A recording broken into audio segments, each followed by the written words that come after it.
afternoon. My name is Tara Ferrante, and I'm a clinical director here at Root Center for Advanced Recovery. Today, we're going to be talking about COVID-19 and our teens. If you have any comments or questions, please leave a comment at the bottom of the screen. I'd like to introduce our guests on the panel. My name is Mariela Podolski. I'm a child and adolescent psychiatrist, and I am a board member for the Root Center. And I'm Leonard Lev. I'm a psychiatrist and medical director for the Root Center for Advanced Recovery. Thank you so much for being here. We are here today to speak about depression in our adolescents, primarily how to handle this in the really difficult times we're all living in during COVID-19. This has impacted our lives and the lives of so many, including our mental health. I would like to start talking about what depression is. We all can feel sad at times, but that is not necessarily depression. When we talk about major depressive disorder, we are referring to a group of symptoms that are going to persist for at least 2 consecutive weeks. We can say that depression can affect all age groups, and adolescents are not the exception to this. So these are the symptoms that we would be looking for. For instance, feeling sad or having depressed mood throughout most of the day, most days of the week. We can observe individuals having crying spells frequently. Someone with depressed mood can also be withdrawn, isolative. It is important also to talk about anger. And in general, what we would consider as being moody or cranky, because it is very common for adolescents to present, instead of sadness as the leading symptom, to have a lot of moodiness and crankiness, much more than adults do. Another symptom of depression is loss of interest or pleasure in activities that we once enjoyed. If you're noticing that somebody that you love is all of a sudden not interested in joining activities that they used to, then, and this persists, it is certainly a concern. For example, somebody would be not willing to play an instrument that once they loved, or joining their families for activities, or not even wanting to see their friends, hanging out with friends, or avoiding school altogether. Changes in appetite. So significant unintentional weight loss or weight gain is part of some of the symptoms that we see in depression. Some people just lose their hunger cues, and some people actually start eating a lot more, what we call this anxious eating. We see it a lot in depressed folks. Trouble sleeping or sleeping too much, difficulties falling asleep or staying asleep. Waking up really early in the morning, 4 a.m., 5 a.m., and you're up, unable to go back to sleep to get rest. Or the opposite, patients who need multiple naps during the day, despite having slept an appropriate amount of time at night. Loss of energy or increased fatigue, people saying that they are dragging their feet everywhere, they can't get really this, to get themselves motivated to go somewhere because they are so tired. Increase in purposeless activity, for instance, pacing or shaking your legs or shaking your hands, or someone talking really, really slow, almost like they can't even have a conversation with you because they're having difficulty finding some of the sentences or how to engage in a conversation. Feeling worthless or guilty, feeling like no one else cares, feeling very alone. Difficulty thinking, concentrating, or making decisions, even when they are simple decisions. Something as simple as what to wear in the morning becomes this overwhelming task for some folks. And certainly something that is very serious and concerning is thoughts of death or suicide. Some individuals present as hopeless, thinking that they would be better off dead. Some of them would have as far as having an actual plan and thoughts of suicide and willing to execute this plan. It is important to mention, I want to make a parenthesis here, that if you or somebody you love is having thoughts about wanting to kill themselves or die, you should call 911, 211, or go to the closest emergency department. There is no need for you to struggle alone. So coming back to the topic of why are adolescents more vulnerable, I think it's really important that we pay attention to that group. Many things have happened this year.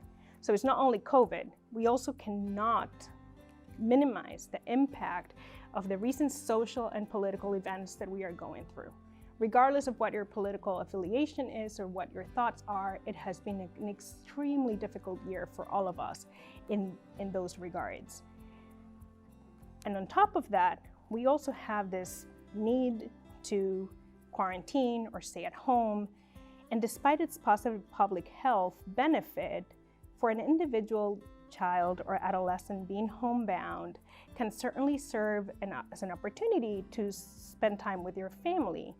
But it can also be the result, it can also result in decreased physical activity, irregular sleep patterns, weight gain, decreased fitness. And as many parents know, for those of us who have children, boredom and frustration are really common during the time that you need to be inside and at home without anything really to do. The lifestyle changes may also contribute to social isolation from peers and from teachers, anxiety and tension among family members due to lack of personal space at home. We're now all on top of each other. So this can lead to certain the symptoms of depression and anxiety in our youngsters. Referring to COVID and the changes that this has caused, when we have lack of normal socialization, it has huge implications for our adolescent population. And you may ask why. Why in particular adolescents? Why I'm not referring to adults and little kids as much? And the reason is their stage of development. And that's the primary reason. So without getting into too much details, Erik Erikson is someone who we know very well, developed what we know today as the 8 stages of life. You can Google it and find a lot of information about it. And it really refers to our psychosocial development. So under normal circumstances, individuals who are between the ages of 12 to 18 years old would go through what we know as stage 5 in the stages of life, which really represents identity versus role confusion. What does that mean? In simple words, it's the time when we start thinking more for ourselves. These formative years are characterized by exploration of beliefs, goals, values, while searching for personal identity and a sense of self. We also start to define what is our role in society. Where do we fit in? We start separating from our families as we develop our very own identity. The transition between childhood and adulthood is crucial because this is when we form ourselves as our own individuals. We become increasingly independent and begin to consider our careers, our family, our significant others, our friends. And all of this is done through exploration and socialization with peers. So when we remove that normal socialization, we're also arresting this stage of development. With that said, we now can see how COVID is impacting our adolescents that cannot socialize normally and do what they're supposed to be doing developmentally. So what happens to our kids and adolescents that are depressed? The use of maladaptive coping skills is something to look out for. Coping skills are things that make us feel better, that we use to make us feel better, or deal with the situation in a better way. However, when we talk about maladaptive coping skills, we are referring to things that we do which make us feel better in the moment, but are not really good for us. We have seen young patients struggle more and more during this time, and how they struggle may come in many different ways. For many families, the parents who are working at home, which leads to a very chaotic environment, as the kids are also learning from home. For some families, the parents are now working 2 jobs, trying to make ends meet. Or maybe they have lost their jobs and are struggling financially, preoccupied with their own issues. The stress of the parents, the lack of in-person contact from teachers can lead to less supervision of our youngsters. When we add up the diminished adult involvement for some, plus the distress of our kids, we are facing the potential increase of maladaptive coping skills. What are some examples? I work with the eating disorder population, so I can talk a little bit about that. And we have seen a lot of patients who typically would have been, it would have been noticed by their parents or their teachers that now are flying under the radar because we are not so in tune with them. Patients would dangerously decrease their intake or engaging in binging and purging, exercising excessively to the point that it's harmful for their health. We have seen also an increase, what are some other red flags that you can see? If you see your loved ones skipping meals all of a sudden, or playing with the food on their plate, exercising excessively, accompanied by significant weight loss that can be concerning, please call your doctor or talk to somebody that can help you in the healthcare system. Another example of maladaptive coping skills is patients engaging in self-harm, which might not be as noticeable, right? Because we are now in remote learning and you're not seeing the individuals face to face. There is less socialization. Parents, as I said before, might be just struggling themselves and not able to pay so close attention to the bodies of their children. If you are afraid someone close to you is engaging in this behavior, don't be afraid to ask for help. We know that we can support individuals who are suffering with self-injurious behaviors, and that's what we're here to do for you. And certainly we can see our kids also engage in something like substance abuse. Certainly these are unhealthy ways to escape reality altogether that will cause harm and worsen depression for this young population. And with that, I would like to invite Dr. Lev to tell us a little bit more about substance abuse in our adolescents.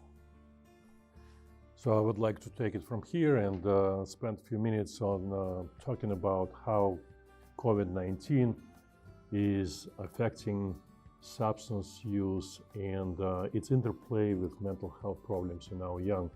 When we look at pre-pandemic and intra-pandemic time, we notice some significant shifts and changes and transitions which our children are experiencing. And one of those issues is a change in routine. Everything related to structure, sleep-wake structure, the time for meals, the time for social interactions. Another issue is, of course, a change in activities our children involved in, and that's primarily extracurricular activities, what children do outside of school, outside of home, engaging in sport activities, engaging in drama, in clubs, in art and other issues. Important to mention a significant change in primary support group. So in some cases it has to do with spending too much time with the parents and siblings and family members under the same roof. In some cases it's not enough interaction with either parents or grandparents who used to provide important feedback, advice, and maybe modeling behavior. We can't also forget about a change in learning experience, how abruptly learning shifted from in-person to all being online, and it's in its significant and dramatic transition for our children in a short period of time. And finally, but not least, is a change in access to treatment. As we all know, the access to treatment now is significantly compromised, and finding a therapist or a prescriber or a clinic or even an inpatient bed has become much more difficult, and as we know, the referral process is very complicated these days. So when we look at substance use disorders in children and adolescents, we primarily talk about alcohol, marijuana, cannabis, and tobacco, cigarette use as most prevalent issues in adolescents. And in fact, by 12th grade, about 3/4 of our children state that they have tried or we're currently drinking alcohol. By 12th grade, or between 9th and 12th grade, the students, half of the students state that they already tried marijuana or currently using marijuana. About 4/10 of school children the same age in high school report that they tried cigarette smoking or they're still smoking now. And finally, 2 out of 10 children in 12th grade will tell you that they try to take non-prescribed to them medications, which typically they obtain from home. So we know that drinking is illegal in this country until age 21, yet 1/10 of all alcohol sold in this country is consumed by people who are under 21 years old. So we know the scope of the problem is quite significant. And developmental theories point us in the direction of thinking that it's a time for exploration, experimentation with substances. And in healthcare, we're very concerned that in many cases, experimentation leads to problematic substance use, dependence, and eventually affects our children's mental health and physical health. So what are the predisposing sort of or precursors for development of substance use problems in children?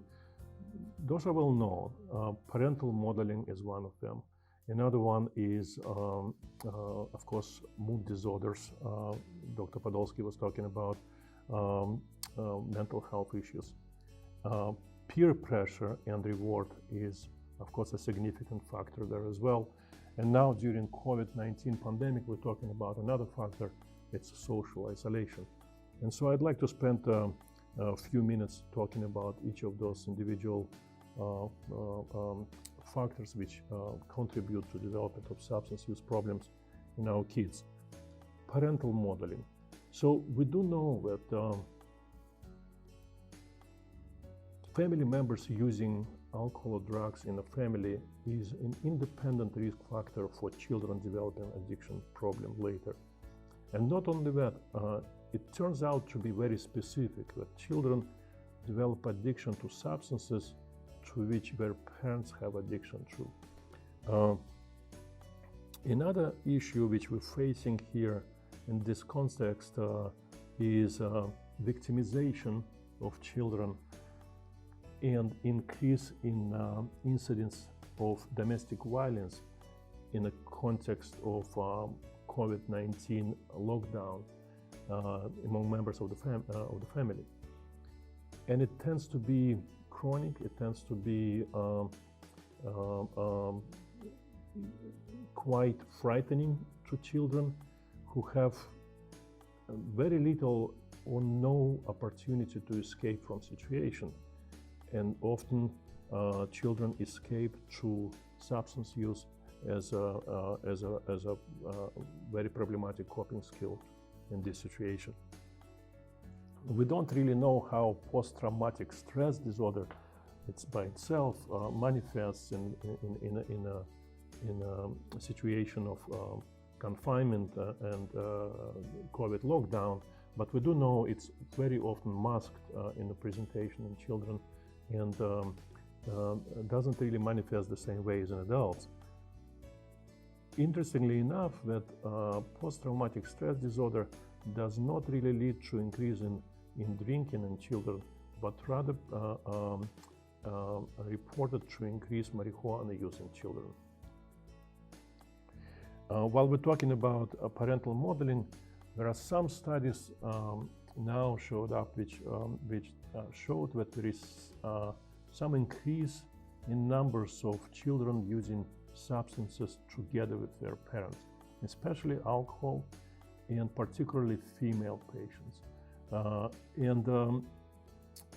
It doesn't mean that it's more of binge drinking, but certainly increase in incidence of these episodes. So that's just something to note. When we're talking about mental health problems and mood disorders, in one Canadian study which was published recently and looked at pre-pandemic and intra-pandemic mental health problems in children and adolescents, it found that there is a significant increase in these problems during last several months. Primarily, it affects what we call internalizing disorders, including depression, anxiety, PTSD, and eating disorders. In addition, substantial disruption of mental health service delivery system, along with increased need, create that situation of unmet demand in society now, which we may see leading eventually to persistence of mental health problems into post-pandemic period and post-COVID period. So that's where our concern is solidifying of unhealthy coping skills and newly arised mental health issues, and when staying there when pandemic is over. The alcohol sales increased dramatically in this country, and we know that suicide rate is on the rise, and we also know that the drug overdose rate increased by 18% during COVID lockdown period. And that brings us to talking about the same issue what Dr. Podolski was reviewing, is the social isolation. So social isolation and loneliness, and there is a substantial body of evidence to that, presents a significant risk factor for premature mortality, and comparable to premature mortality from hypertension, obesity, smoking, and it's primarily attributed to suicide risk. So public strategy of social isolation and lockdown significantly affecting people who were on the margin of being able to access social connections even before pandemic. And therefore, in the medical community, we like to use term physical distancing rather than social distancing, in recognition that social connectedness is really life-saving. So we have to anticipate that some of the psychological difficulties and problems which arise during pandemic will persist, and we may have to deal with them later on when pandemic is over. On the bright side, and there is one French study which actually demonstrated with children with attention deficit disorder reported improved sense of well-being during COVID lockdown, and that may have to do with the fact that these children have a little bit more flexibility in their schedule. There is maybe somewhat more recognition on the part of parents of the difficulties children experiencing. There is maybe less of the stress and anxiety related to going to school. And of course, there is maybe less exposure to negative feedback, and therefore some improvement in self-esteem. Although the same parents reported still some issues related to anxiety and insomnia around test taking. And that probably, and we speculate, may have to do with the teachers not paying as much attention to unhealthy behavioral patterns. It develops into escapism, and what it is, it's basically avoiding negative thoughts, difficult thoughts, problems, and getting into some sort of behavior which helps you to deal with negative feelings. And those behaviors are very common, right? It's gaming, gambling, it's social networking, it's incessant TV watching, it's and maybe even substance use disorders. In its turn, what it does, it actually becomes its own issue of addiction, and further prevents our children from accessing available social network and interactions, further along sort of isolating our children. Given that most adolescents engage in substance use socially, we would expect that during COVID lockdown, substance use would decrease. And unfortunately, it's not the case, because technology changed the way how we communicate. It changed how we develop social context. And what we see that while the numbers of and percentage of adolescents who are using substances or alcohol did not really change between pre-pandemic and inter-pandemic time, the frequency of drug use and alcohol has actually increased. And in that regard, interesting to point out that popularity of a child has something to do with it. So, popular member of a group is the one who upholds the values of the group. And so children who consider themselves popular and concerned about their popularity image being affected by social isolation, they are at high risk of engaging in continuing using substances or alcohol while during social networking, while texting, and they tend to post the pictures of them engaging in these activities. On the other hand, there is a subset, smaller, but there is a subset of adolescents who suffer from more negative affective states, and they are depressed and they are anxious, and those kids tend to engage in substance or alcohol use alone, in solitary fashion, and this type of substance use tends to be more frequent and heavier. So what can we do about helping our children to deal with all those factors affecting their well-being, and before even the professionals get involved? There are certainly several things you could do. One of them is to think about an activity for every day of the week, plan it ahead, have it scheduled, have something to look forward to. Make sure that your child sleeps regularly and enough. Sleep is paramount in maintaining mental health.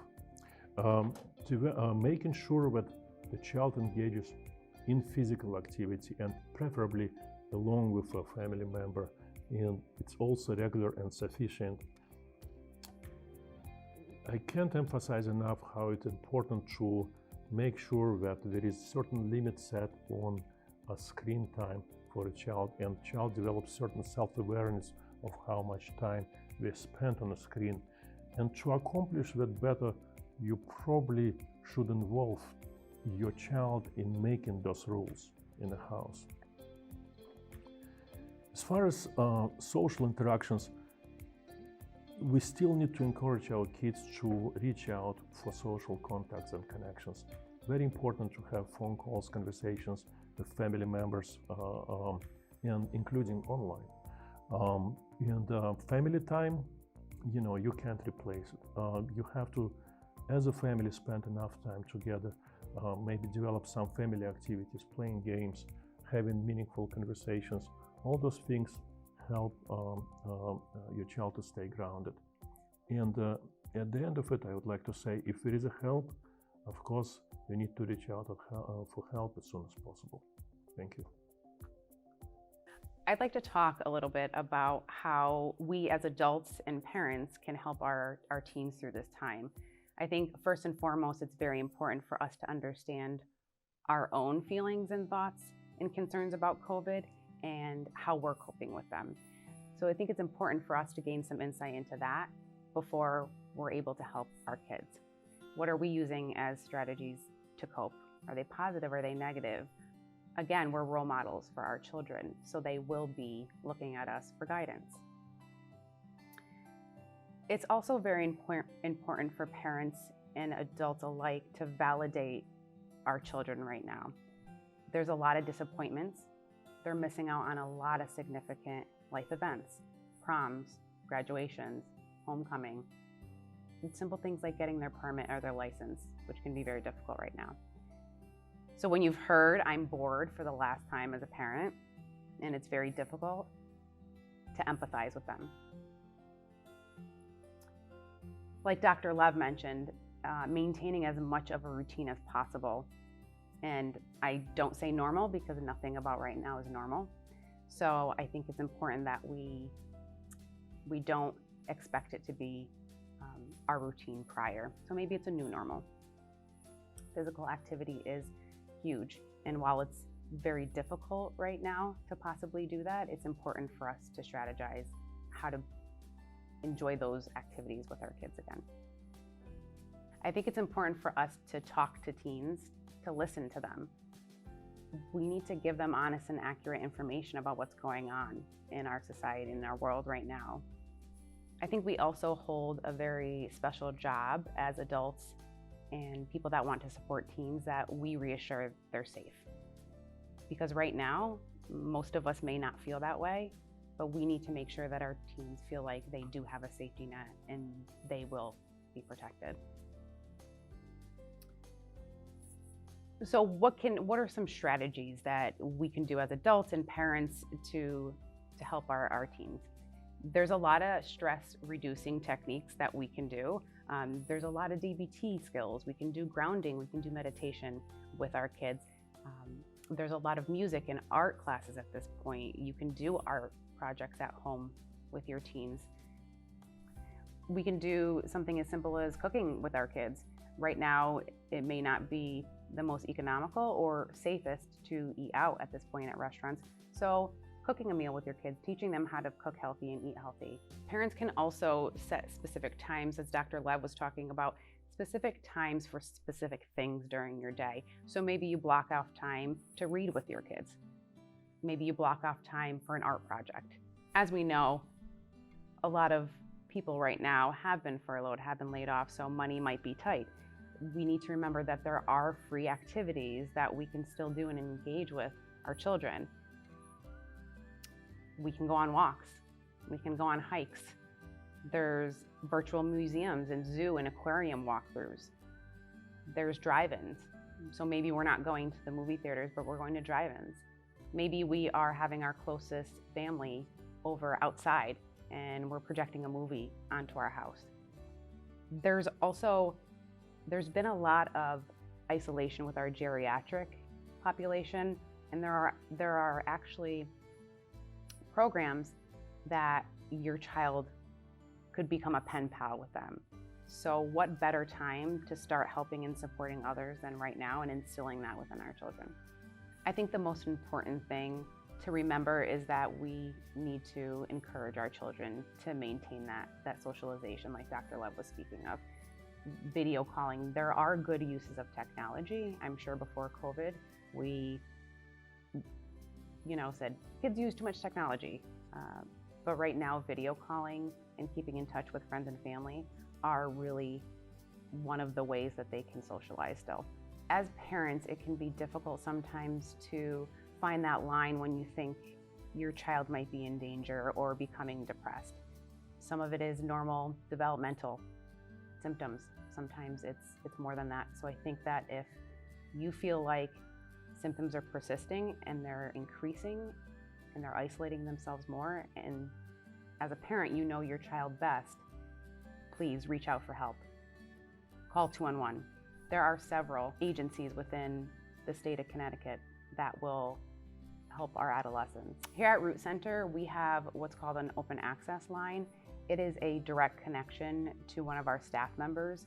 Anyone can log on.